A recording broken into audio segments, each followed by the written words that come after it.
తెలంగాణ రాష్ట్ర వ్యాప్తంగా ఉన్న ఆసరా పెన్షన్‌దారులందరికీ కూడా నమస్కారం అండి.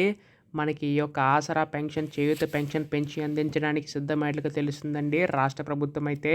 అయితే ఈ యొక్క పెన్షన్ సంబంధించి గాను మనకి యొక్క రూ. 4,000, రూ. 6,000 ఎప్పుడు అందిస్తారు ఉన్న దానిపై ఈ వీడియోలో పూర్తి సమాచారం అంతా కూడా తెలుసుకుందామండి.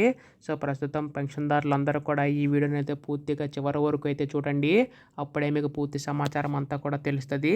అంతకంటే ముందు చాలామంది అయితే వీడియోనైతే చూస్తున్నారు కానీ సబ్స్క్రైబ్ చేసుకోవడం లేదు. మీరు కనుక సబ్స్క్రైబ్ చేసుకుంటే తెలంగాణ రాష్ట్ర వ్యాప్తంగా ఉన్న పెన్షన్ సంబంధించి గాను ఏ చిన్న లేటెస్ట్ అప్డేట్ వచ్చినా కానీ మీరైతే మిస్ కాకుండా తెలుసుకోగలుగుతారు.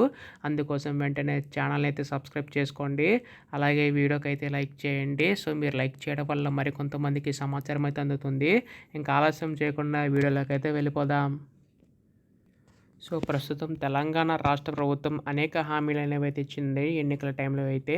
అయితే మనకన్నీ కూడా ఒక్కొక్కటి అమలు చేసుకుంటూ వస్తుందండి. అయితే ఈ ప్రెజెంట్ మనం చూసుకున్నట్లయితే రైతు భరోసా ఒకటి అమలు చేసింది. ప్రెజెంట్ ఇప్పుడు చూసుకున్నట్లయితే ఈ యొక్క ఆసరా పెన్షన్స్ కూడా అమలు చేసే విధంగా రాష్ట్ర ప్రభుత్వం అయితే అడుగులైతే వేస్తుందండి. అయితే ఈ యొక్క ముఖ్యంగా చూసుకున్నట్లయితే వృద్ధులు, వితంతులకి చూసుకుంటే గతంలో మనకి రూ. 2,000 అందించేవారు. సో, 2,000 పొందుతున్న వారు మనకి రూ. 4,000 అందిస్తున్నారండి. అలాగే మనకి దివ్యాంగులు చూసుకుంటే రూ. 3,000 రూ. 3,000 తీసుకుంటున్న వారికి రూ. 6,000 ఇచ్చే అవకాశం ఉందండి. సో, దీనికి సంబంధించి గాను రాష్ట్ర ప్రభుత్వం అయితే నిధులనేవి కేటాయించి విడుదల చేయడం సిద్ధమైనట్టు తెలుస్తుందనమాట. అయితే ప్రస్తుతం ఇక్కడ రాష్ట్ర ప్రభుత్వం మనకి ఈ యొక్క పెన్షన్ సంబంధించి కానీ నిధులనేవి ఎప్పుడు కేటాయిస్తుందని చెప్పేసి అంటున్నారు. అయితే మనకి గతంలో జూన్, జూలై నెలల పెన్షన్‌లనేవి అయితే కట్ అయ్యాయి కదా! సో, వాటి పెన్షన్ కూడా ఈసారి ఇచ్చే అవకాశం ఉందండి. అంతేకాదండి దివ్యాంగుల పెన్షన్‌లనేవి అయితే ముందుగా పెంచే అవకాశం ఉందన్నమాట. సో, కంపల్సరీగా ఇవన్నీ మీకు రావాలంటే మాత్రం ఈ కేవైసీ అయితే నమోదు చేయించుకోవాల్సి ఉంటుంది. ఎవరైతే ఈ కేవైసీ నమోదు చేయించుకుంటారో వారికి మాత్రం ఈ యొక్క పెన్షన్ అనేది వస్తుందన్నమాట.